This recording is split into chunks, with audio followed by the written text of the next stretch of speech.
হাত দিয়ে বলুন 55টা বছর চলে গেল, সেই 155, 75 আর 70 টাকা কি হয় বলুন আপনি? মোবাইলের তো কিছু হয় না। মোবাইল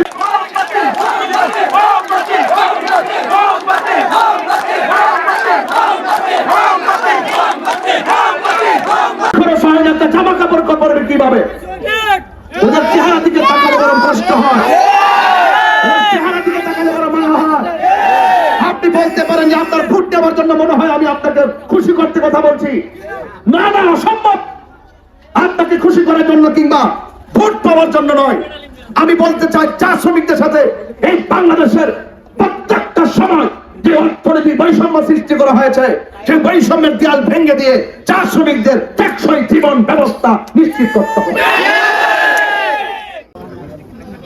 নির্বাচনী ইমেজে আমেজে আপনাদের মাঝে আসবো, কিন্তু এই নির্বাচন যতদিন ধরে চলছে, প্রচার প্রচারণা চলছে, এই প্রচার প্রচারণার ভিতরে আমি অনেক বক্তব্য দিয়েছি। এই বক্তব্যের অনেক কথা আপনাদের মনে কষ্ট আসতে পারে, সেই জন্য আপনারা আমাকে ক্ষমা সুন্দর দৃষ্টিতে দেখবেন। প্রিয় সংগ্রামী ভাইরা, আমাদের নির্বাচনী প্রতীক হলো মোমবাতি। মোমবাতি আজ একটি ভালোবাসার প্রতীকে পরিণত হয়েছে। আপনার ভোট আপনি দিবেন, যাকে মনে চায় তাকে দিবেন, তবে একটু চিন্তা ভাবনা করে দিবেন যেন আপনার ইমানি ভোটটা যেন টাকার কাছে বিক্রি না হয়। আমরা মানুষের নৈতিক চরিত্র পরিবর্তনের জন্য নির্বাচনে এসেছি। মানুষের আর্থসামাজিক মূল্যবোধ প্রতিষ্ঠা করার জন্য নির্বাচনে এসেছি। অসহায় মেহনতি মানুষ, চা শ্রমিক সহ সকল মানুষের সঙ্গে যেইভাবে বৈষম্য আর দমন নিপীড়ন, যেইভাবে অসহায় মানুষদেরকে হামকি ধমকি এবং অধিকার হারা মানুষগুলো যেইভাবে আজ নিষ্পেষিত, যাদের দুঃখ বলার জায়গা কোথাও নাই, যাদের কষ্টের কথা বলার জায়গা কোথাও নাই, সেই মানুষগুলোর সাথে হাতে হাত রেখে মানুষগুলোর সাথে মাটিতে বসে তাদের দুঃখগুলো শুনে তাদের পাশে দাঁড়ানোর জন্য রাজনীতিতে এসেছে। আজ মানুষ শান্তি চায়, আজ মানুষ নিরাপদ জীবন ব্যবস্থা চায়। কেউ কাহারো ঘরে খাবার পৌঁছায় দেয় না, মানুষ শুধুমাত্র একটু শান্তি চায়। আমার ভাইয়েরা, এই ত্রয়োদশ জাতীয় সংসদ নির্বাচন একটি আকাঙ্ক্ষায় পরিণত হয়েছে। সেই আকাঙ্ক্ষা নির্বাচনটি যেন কাহারো বেশি শক্তি কিংবা আধিপত্যের কারণে যেন নষ্ট না হয়। আজকে তাকিয়ে দেখুন, 90% যুবকরা আজ মোমবাতিকে নেম প্লেট হিসেবে ব্যবহার করেছে। যুবক জেগে উঠলেই বাংলাদেশ জেগে ওঠে। যুবকদেরকে বাদ দিয়ে কিছুই কল্পনা করা যায় না। আমি বিশ্বাস করি আমার প্রত্যেকটা মাহফিলে 92% যুবক। এই যুবকরা যখন মোমবাতি হাতে নিয়ে রাজপথে নেমেছে, এই যুবকদের স্পিরিটকে দাবিয়ে রাখা যাবে না। এই জন্য যুবকদেরকে হামলার হুমকি দিবেন না, মামলার হুমকি দিবেন না, যুবকদের বিপরীতে যাবেন না। ইতিহাস কথা বলে। আপনাকে বলছি, আপনার ভোট আপনি দিবেন, আমার ভোট আমি দিব। আপনার প্রচার আপনি করবেন, আমার প্রচার আমি করব। প্রত্যেকে কোনো না কোনো এলাকায় আমরা বাস করি, প্রত্যেকটা এলাকাতেই পক্ষ বিপক্ষ দুই দলে আছে।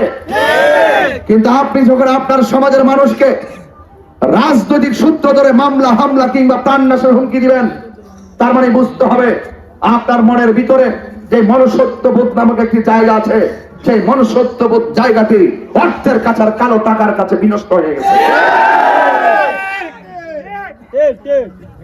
ভোট কি মানে আমানত, এটা যখন টাকার কাছে বিক্রি হয়ে যায় সে টাকা হারাম।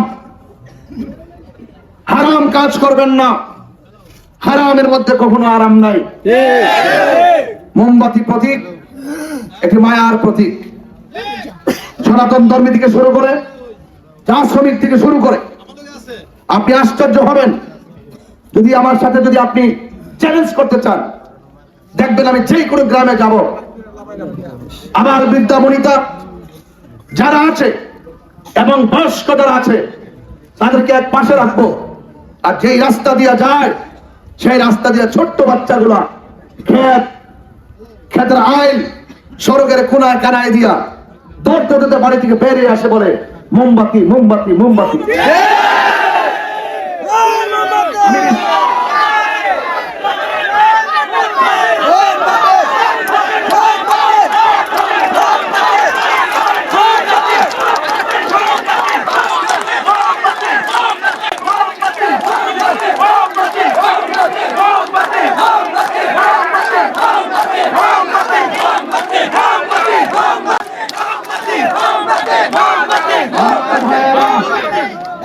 আমার ভাইয়েরা, এখন আমি কেন ছোট বাচ্চার কথা টেনে আনলাম, নিশ্চয় একটা কারণ আছে। আপনি যে রাজনীতি করেন না কেন, আপনি সারা জীবন যে পার্টি করেন না কেন, আপনার মাসুম বাচ্চা যখন মোমবাতি মোমবাতি কয় বলে বলে রাস্তায় লিফলেট নিয়ে নিয়ে বুকের মধ্যে লিফলেট লাগিয়ে মোমবাতি মোমবাতি বলে, আপনার বাবা হিসাবে উচিত এই ছোট বাচ্চার মনের ভাষা বুঝে মোমবাতি প্রতীককে বেছে নেওয়া। আমি একবার বলেছি মোমবাতি প্রতীকটি প্রেমে পরিণত হয়েছে, মোমবাতি প্রতীকটি ভালোবাসায় পরিণত হয়েছে। আপনার মাসুম বাচ্চার ম্যান্ডেট বুঝুন, মাসুম বাচ্চা যখন মোমবাতি মোমবাতি বলে অন্তত তার আকাঙ্ক্ষার তার কথার মূল্যায়ন করুন। আমার ভাইয়েরা, কেন নির্বাচনে এসেছি? আমরা সমাজের কল্যাণে কাজ করতে দায়িত্বহীন ভাবে আমরা সদা সর্বদা সচেষ্ট আছি। আজকে যেইভাবে বাংলাদেশে খুন গুম রাহাজানি ছিনতাই চুরি ডাকাতি যেভাবে দিব্যি মানুষকে খুন করে ভায়োলেন্সের মাধ্যমে মানুষের জীবন ব্যবস্থাকে অস্থির করে তুলছে, অসহনীয় করে তুলছে, ঠিক ওই মুহূর্তে সবাই শুধু চার চার রাজনৈতিক প্রতিহিংসায় যখন ব্যস্ত, তখন এই বাংলাদেশ ইসলামী ফ্রন্ট মোমবাতি প্রতীকে আপনাদের মাঝে নির্বাচনে অংশগ্রহণ করে সকলের মনের ভিতরে স্বস্তি দিতে ব্যস্ত হয়ে পড়েছে। আমরা স্বস্তি চাই, আমরা শান্তি চাই, আমরা নিরাপদ জীবন ব্যবস্থা চাই। চাই কি চাই না বলুন?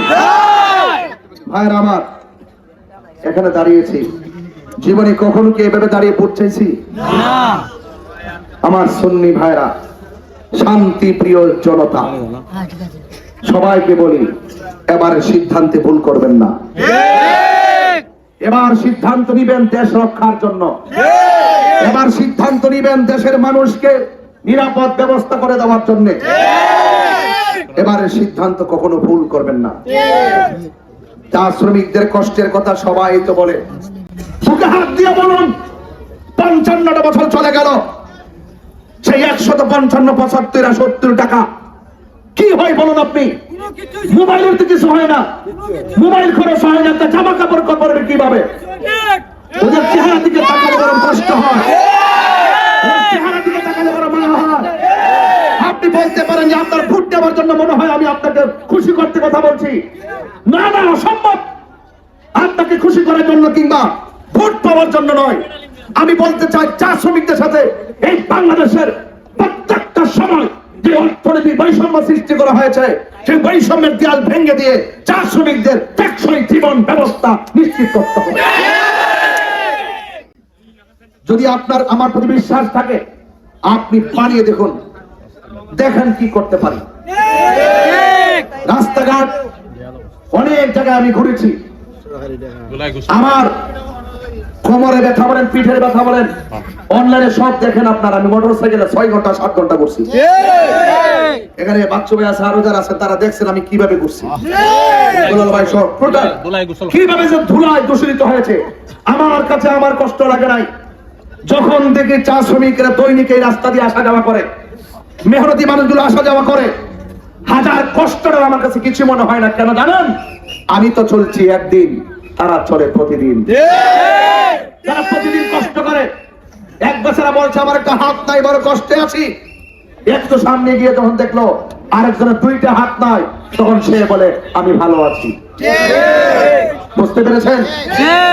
এই জন্য আপনাদের কাছে আমার অনুরোধ থাকবে, আসন্ন ত্রয়োদশ জাতীয় সংসদ নির্বাচনে ইনশাআল্লাহ আপনারা মোমবাতি প্রতীকে ভোট দিবেন এবং আপনাদের খেদমতে এতটুকু আরজ করব,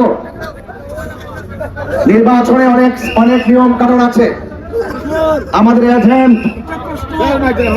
এজেন্ট যারা হবে, এজেন্টদেরকে বলবো আপনারা সময়ের আগে কেন্দ্রে যাবেন, 1 ঘন্টা আগে যাবেন।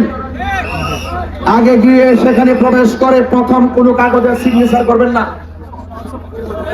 ভোট গণনা হওয়ার পর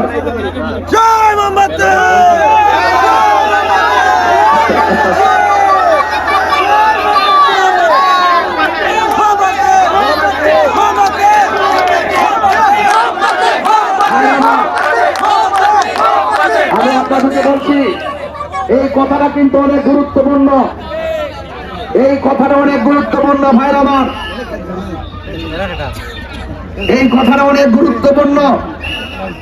আপনারা এজেন্টে যাওয়ার পর আপনারা সেখানে 4:30 পর্যন্ত অবস্থান করে একদম ভোট গণনার পর প্রয়োজনে একবারের জায়গায় 3 বার ভোট গণবেন।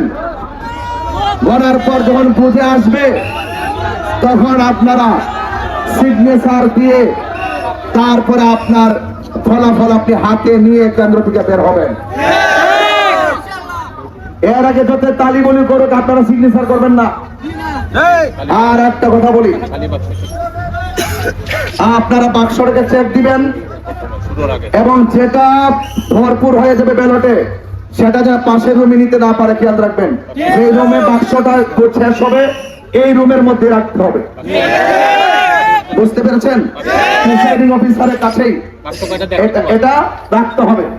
এবং প্রথম ঢোকার পর দেখবেন বাক্স কয়টা ছিল, এই বাক্সগুলো আপনারা নোট করে সাথে একটা কাগজ নিয়ে যাবেন। এটা বলার দরকার আছে।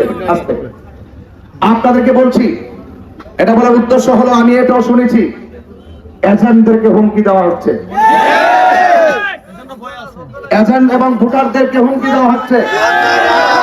এই জন্য আপনারা শাকিল মোহাম্মদ যারা আছেন, আপনারা আওয়াজ করে বলুন, ভোট একটি মানে আমানত, এটার সৌন্দর্য রক্ষা সবার দরকার আছে না নাই? আরো বড় করে আছে না নাই? এই জন্য আমি প্রশাসনকে অনুরোধ করেছি, নির্বাচন কমিশনকে অনুরোধ করেছি, যেন এই নির্বাচন নিয়ে জনগণের যে আকাঙ্ক্ষা তৈরি হয়েছে, এই আকাঙ্ক্ষা যেন কাহার মাধ্যমে কোনো ব্যাঘাত সৃষ্টি না হয়।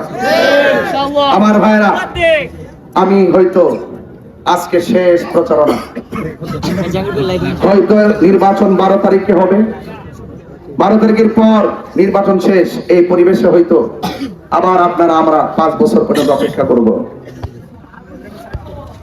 চলার পথে প্রচারের ক্ষেত্রে আপনারা যদি আমার কথায় কোনো কষ্ট পেয়ে থাকেন, ক্ষমার সুন্দর দৃষ্টিতে দেখবেন। আর 12 তারিখে মোমবাতি প্রতীকে আপনাদের ভোট দিবেন। আমাদের মতো